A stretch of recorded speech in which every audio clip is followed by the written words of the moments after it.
Hello, नमस्ते, प्रणाम, गोड़ लागतनी। आप सब कैसन बानी जा जरूर बताइब जा।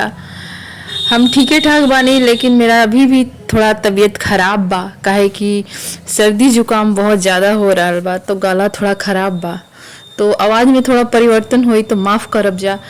और आज हम फिर से उपस्थित बानी एक झूमर लेके, बड़ा ही मज़ेदार। तो सुनी जा जरूर और कमेंट में जरूर बताइब जा कि कैसन बा। और चैनल पर नया होखब जा तो सब्सक्राइब जरूर करब जा।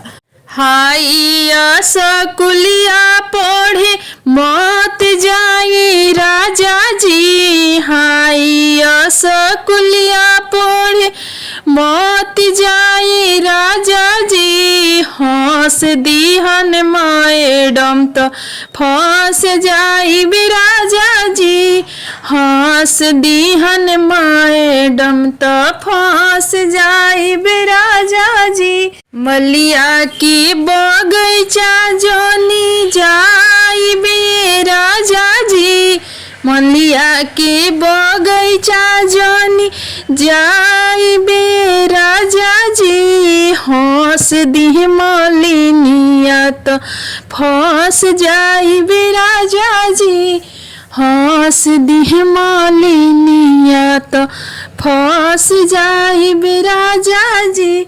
हाइया सकुलिया पढ़े जान जाई राजा जी, हाइया सकुलिया पढ़े जान जाई राजा जी। हंस दीहन मैडम तो फंस जाई राजा जी, हंस दीहन मैडम तो फंस जाई राजा जी।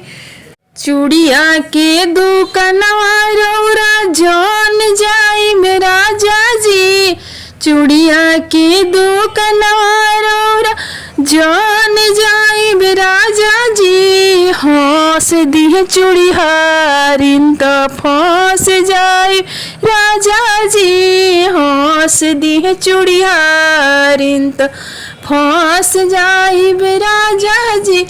मलिया के बगवा जोनी जाई राजा जी, मलिया के बगवा जोनी जाई राजा जी। हंस दी मलिनिया तो फंस जाई राजा जी, हंस दी मलिनिया तो फंस जाई राजा जी, हंस दी मलिनिया तो फंस जाई राजा जी।